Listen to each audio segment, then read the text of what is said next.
My name is Vaknin. I am the author of Malignant Self-Love, Narcissism Revisited. The narcissist is a guru at the center of a cult. Like other gurus, he demands complete obedience from his flock, his spouse, his offspring, other family members, friends and colleagues. He feels entitled to adulation and special treatment by his followers. He punishes the wayward and the straying lambs. He enforces discipline and adherence to his teachings and sets common goals. The less accomplished the narcissist is in reality, the more stringent his mastery and the more pervasive the brainwashing. Cult leaders are narcissists who failed in their mission to be someone, to become famous and to impress the world with their uniqueness, talents, traits, and skills. Such disgruntled narcissists withdraw into a zone of comfort, which I call the pathological narcissistic space. And this zone of comfort, this space, assumes the hallmarks of a cult.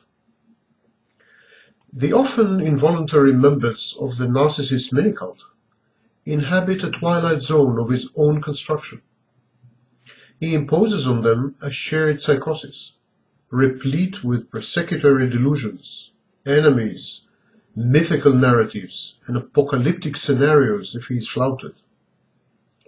The narcissist's control within this cult, within this space, is based on ambiguity, on unpredictability, fuzziness, and ambient abuse, on gaslighting.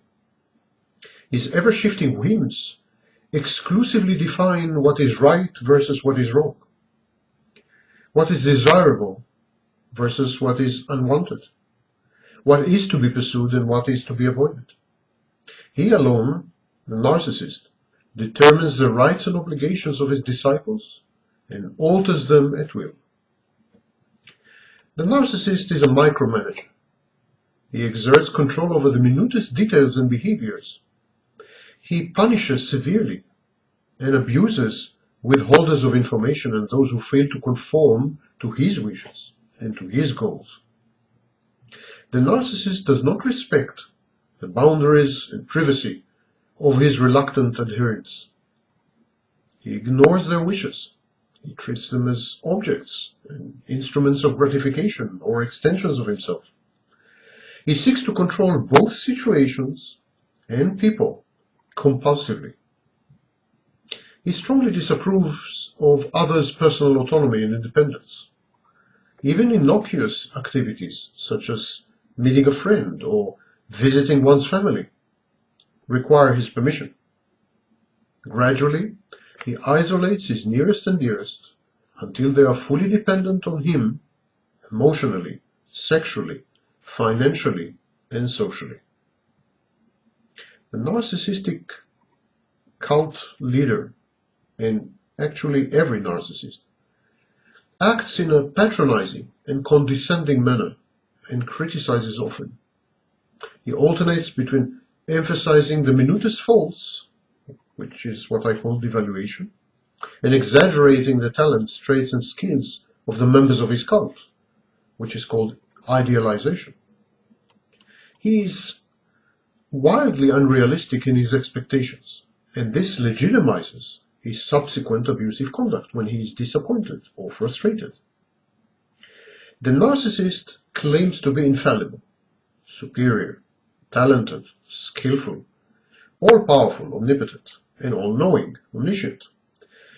He often lies and confabulates to support these unfounded claims.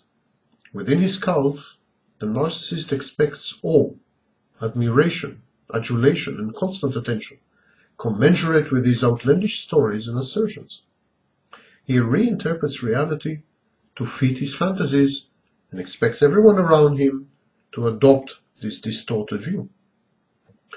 The narcissist's thinking is dogmatic, rigid, and doctrinaire. He does not countenance free thought, pluralism, or free speech, and he doesn't brook criticism or disagreement. The narcissist demands, and often gets, complete trust and the relegation to his capable hands of all decision-making. The narcissist forces the participants in his cult to be hostile to critics, to the authorities, to institutions, to his personal enemies, or to the media. And if they try to uncover his actions and reveal the truth, these are cast as enemies. He closely monitors, censors information from the outside, exposing his captive audience only to selective data and analysis, which conform, of course, to his narrative. The narcissist cult is missionary and imperialistic. He is always on the lookout for new recruits. His spouse's friends, his daughter's girlfriends, his neighbors, new colleagues at work. He immediately attempts to convert them to his creed, to convince them how wonderful and admirable he is. In other words, the narcissist tries to render them sources of narcissistic supply. Often, the narcissist's behavior on these recruiting missions is different to his conduct within the cult. In the first phases of wooing new admirers and proselytizing to potential conscripts, the narcissist is attentive, compassionate, empathic, flexible, self-effacing, and helpful.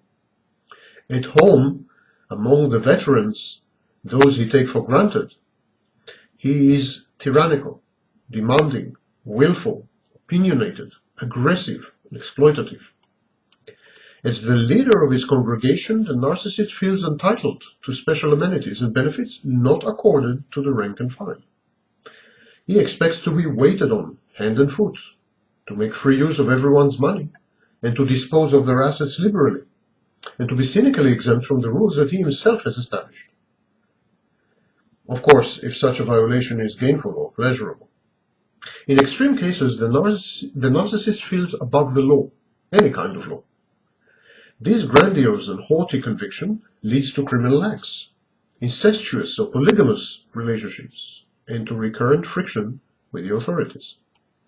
Hence the narcissist's panicky, sometimes violent reactions to dropouts from his cult. There's a lot going on that the narcissists want kept under wraps. Moreover, the narcissist stabilizes his fluctuating sense of self-worth by deriving narcissistic supply from his victims. Abandonment threatens the narcissist's precariously balanced personality. It is a rebuff, and the narcissist cannot tolerate it.